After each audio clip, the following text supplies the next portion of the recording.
नमस्कार, मैं हूं आपके साथ कविता राणा। प्रत्येक राम भक्त को 22 जनवरी का इंतजार इसलिए था क्योंकि 500 वर्षों का त्याग, कठिनाइयां, तपस्या और जन आंदोलन के बाद जाकर ये दिन आया और राम मंदिर में बड़े भव्य तरीके से रामलला की प्राण प्रतिष्ठा भी संपन्न हुई। यूं तो देखिए, इस पल की साक्षी पूरी दुनिया बनी, लेकिन जिन्हें मंदिर आने का न्योता मिला उन विशेष अतिथि गणों से मंदिर का प्रांगण खचाखच भरा दिखा। इस खास मौके पर मुस्लिम धर्मगुरु इमाम उमर अहमद इलियासी ने भी अपनी उपस्थिति दर्ज करवाई। प्राण प्रतिष्ठा समारोह में शरीक होकर राम मंदिर से पूरे भारत को मोहब्बत का पैगाम दिया, राष्ट्र को सर्वोपरि बताया, भारत अखंड रहे इसकी दुआएं भी उन्होंने मांगी। मैं यहाँ पैगाम मोहब्बत लेके आया हूँ। जहाँ तक पहुँचे मेरे साथ ही आप स्वामी जी साथ में खड़े देख रहे हैं, इसी का नाम भारत है। हमारी इबादत करने के तरीके अलग ज़रूर हो सकते हैं, पूजा पद्धति ज़रूर अलग हो सकती है, हमारी आस्थाएं ज़रूर अलग हो सकती हैं, लेकिन हमारा जो सबसे बड़ा धर्म है वो इंसान और इंसानियत का है। आओ हम सब मिलकर इंसानियत को बरकरार रखें। दूसरा, हम सब भारतीय हैं, भारत में रहते हैं, तो हम सबको चाहिए कि हम अपने भारत को मजबूत करें। हमारे लिए राष्ट्र सर्वोपरि है। दूसरी बात यह है कि आज का जो पैगाम है, आज का जो संदेश है, वो नफ़रतों को ख़त्म करने के लिए है कि बहुत रंजिशें हो गई, बहुत दुश्मनी हुई, बहुत लोग मारे गए, बहुत राजनीति हुई। अब हम सबको मिलकर एक होकर भारत को मजबूत करना है, भारतीयता को मजबूत करना है। राष्ट्र सर्वोपरि है, इसी पैगाम को आगे लेके जाना है। अखंड भारत हमारा बने, उसकी दिशा में आगे बढ़ें। लेकिन अब लगता है कि राम मंदिर से इमाम चीफ का यही पैगाम देश के कट्टरपंथी ताकतों को बर्दाश्त नहीं हो रहा है। तभी तो देखिए, इमाम चीफ के खिलाफ कुफ्र का फतवा जारी कर दिया है। इमाम होने के बावजूद रामलला की प्राण प्रतिष्ठा में जाने की हिम्मत कैसे हुई? मन में यही नफरत लिए सहमीन हुसैनी कासमी नाम के एक मुफ्ती ने इमाम चीफ के खिलाफ कुफ्र का फतवा जारी कर दिया है। आलम यह है कि सोशल मीडिया के माध्यम से तमाम देश भर के इमामों के माध्यम से इमाम चीफ इलियासी के पास अलग अलग जगहों से फतवा आना शुरू हो गया है। हालांकि इन फतवाइयों को उनकी औकात दिखाते हुए इमाम चीफ ने पूरी दुनिया के सामने इन्हें ऐसा धोया है कि इनकी पाकिस्तान वापसी का टिकट भी कटवा दिया है।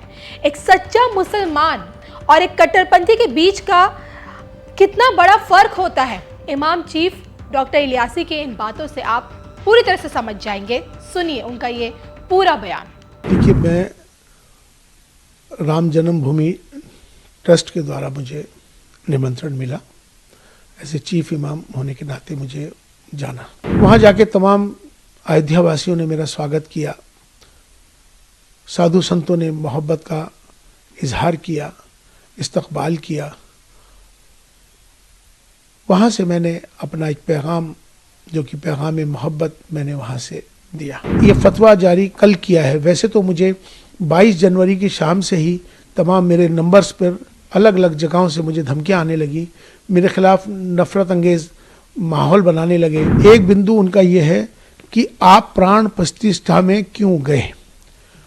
आप चीफ इमाम हैं, आपको जाने का अधिकार ही नहीं है, आप इसलिए आप पर कुफ्र का फतवा जारी होता है। मैं उनसे ये बात कहना चाहता हूँ, पहली बात तो ये इस्लामिक देश नहीं है, ये भारत है, ये सनातन भारत है। अगर मैं राष्ट्र के साथ, देश के साथ अगर प्रेम कर रहा हूँ, मेरा ये दोष है कि मैं अपने देश से प्रेम करता हूँ, मेरा इसलिए विरोध कर रहे हैं, तो मुझे लगता है कि शायद उनको पाकिस्तान चला जाना चाहिए। देखिए, मैं राम जन्मभूमि ट्रस्ट के द्वारा मुझे निमंत्रण मिला, ऐसे चीफ इमाम होने के नाते मुझे जाना के लिए।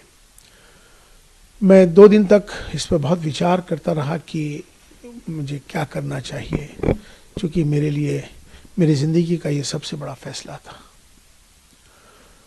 मैंने फिर फैसला ये लिया कि मुझे जाना है आपसी सौहार्द के लिए, अपने देश के लिए, राष्ट्रहित में। ये मैंने फैसला लेते हुए मैं अयोध्या चला गया। वहाँ जाके तमाम अयोध्या वासियों ने मेरा स्वागत किया, साधु संतों ने मोहब्बत का इजहार किया, इस्तकबाल किया।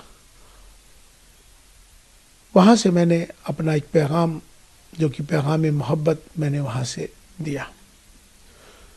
वो पैगाम मोहब्बत जो था, मैंने उसमें कहा कि हमारी सबकी जातियाँ ज़रूर अलग हो सकती हैं, हमारे पंथ ज़रूर अलग हो सकते हैं, हमारे इबादत करने की तरीके, पूजा पद्धति अलग हो सकती है, हमारे सबके धर्म ज़रूर अलग हो सकते हैं, लेकिन हमारा जो सबसे बड़ा धर्म है इंसान और इंसानियत का है। और हम भारत में रहते हैं, हम सब भारतीय हैं। आओ हम सब मिलकर भारत को मजबूत करें, भारतीयता को मजबूत करें। राष्ट्र सर्वोपरि है। ये पैगाम मोहब्बत जैसे ही दिया, देश के तमाम सारे चैनलों पर, तमाम सोशल मीडिया पर ये मेरा वायरल हो गया। वायरल होने के बाद उनको सबको ये मालूम हो गया कि इमाम साहब, चीफ इमाम साहब वहाँ पहुँच गए और उन्होंने ये फतवा जारी कल किया है। वैसे तो मुझे 22 जनवरी की शाम से ही तमाम मेरे नंबर्स पर अलग अलग जगहों से मुझे धमकियाँ आने लगी, मेरे ख़िलाफ़ नफ़रत अंगेज़ माहौल बनाने लगे, मेरे ख़िलाफ़ उन्होंने जो अब शब्द जो कहने के होते हैं वो कहे, तमाम मुझे अलग अलग जगहों को, मुझे, मेरे परिवार को तमाम बहुत सारा बुरा भला कहा जाने लगा। इसी बीच में कुछ फ़ोन्स कॉल आए जिनको मैंने रिकॉर्ड कर लिया है, उनके नंबर्स जिन्होंने मुझे जान से मारने के लिए, मुझे बहुत ज़्यादा तकलीफ़ देने के लिए जो इस तरह के फ़ोन आए, वो भी फ़ोन आए, माफ़ी के भी फ़ोन आए। तो लास्ट में कल रात को ही एक फ़तवा जारी हुआ है जिनका नाम है मुफ्ती साबिर हुसैनी कासमी, जो शख्स एक इंस्टीट्यूट चलाते हैं मुफ्तियों का, जिनका मुफ्ती क्लासेस के नाम से उनका चलता है। मैं उनको जानता नहीं हूँ, मेरी उनसे कोई जानकारी नहीं है, लेकिन ये सोशल मीडिया के माध्यम से, वो तमाम देश भर के इमामों के माध्यम से मेरे पास अलग अलग जगहों से फतवा आना शुरू हो गया था। चूँकि उन्होंने ये, इसमें मेरा एक नंबर है, मेरा मोबाइल का नंबर उन्होंने इसमें ये मेंशन कर दिया है अपने फतवे के अंदर, जिसमें उन्होंने साफ तौर पे मेरा नंबर जाहिर करके तमाम पूरे देश के लोगों को मेरा नंबर दे दिया, इमामों को दे दिया, ये फतवा जारी कर दिया। उनसे इन्होंने कहा है कि ये माफ़ी मांग लें, मेरा बायकाट कर रहे हैं, और मुझसे उन्होंने कहा है कि आप जो है इस्तीफ़ा दें, वरना आप अपना अंजाम सोच लें। इसमें उन्होंने 4 बिंदु इसमें बुनियादी हैं, 4 बिंदु इसमें बुनियादी हैं। एक बिंदु उनका ये है कि आप प्राण प्रतिष्ठा में क्यों गए, आप चीफ इमाम हैं, आपको जाने का अधिकार ही नहीं है, आप इसलिए आप पर कुफ्र का फतवा जारी होता है। दूसरा बिंदु उन्होंने ये दिया है कि आपने इंसानियत को धर्म से ऊपर कर दिया है, ये आपका गुनाह है, इसलिए आप पर फतवा जारी होता है। तीसरा गुनाह यह है कि आपने धर्म से ऊपर उठकर आपने कहा है कि राष्ट्र सर्वोपरि है, देश को आपने ऊपर बना दिया है, इसलिए आप भी इस फतवे के लिहाज से आप खारिज हो गए, लिहाजा अब आप पर कुफ्र का फतवा जारी कर दिया गया है और तमाम अलग अलग जो उसकी सज़ाएं हैं इसमें मुकर्रर कर दी गई हैं। लेकिन मैं उनसे ये बात कहना चाहता हूँ, पहली बात तो ये इस्लामिक देश नहीं है, ये भारत है, ये सनातन भारत है। इस भारत में हमेशा से सर्वधर्म संभाव की बात है, यहाँ एकता अखंडता की बात है, अनेकता में एकता की बात है। अगर उनको मेरे इस पैगाम मोहब्बत से तकलीफ़ है, मेरा विरोध कर रहे हैं, तो उनको, मुझे लगता है कि अगर मैं राष्ट्र के साथ, देश के साथ अगर प्रेम कर रहा हूँ, मेरा ये दोष है कि मैं अपने देश से प्रेम करता हूँ, मेरा इसलिए विरोध कर रहे हैं, तो मुझे लगता है कि शायद उनको पाकिस्तान चला जाना चाहिए। अब वो लोग जो मुझसे मोहब्बत करते हैं, जो देश से मोहब्बत करते हैं, वो मेरा समर्थन करेंगे।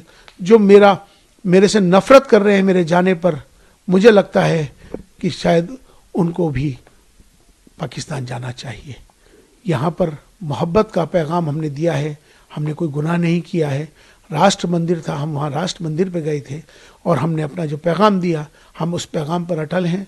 हम माफ़ी मांगने वाले नहीं हैं और ना ही मैं माफ़ी मांगूंगा, ना ही मैं किस तरह का इस्तीफ़ा दूंगा। और जिस तरह से वो जो चाहें कर लें। अभी उन्होंने एक स्टेटमेंट जारी किया है, उन्होंने कहा है कि हम माफ़ करने वाले नहीं हैं। तो मैं भी बता दूं कि मैं आपसे माफ़ी मांगने वाला ही नहीं हूं, क्योंकि मैंने कोई काम ऐसा नहीं किया जिससे कि कोई किसी को तकलीफ़ पहुँचे। मेरा मकसद है, अपना देश है, देश हमें देता है सब कुछ, हम भी तो कुछ देना सीखें। ये भाव सबके अंदर आना चाहिए। राष्ट्र सर्वोपरि।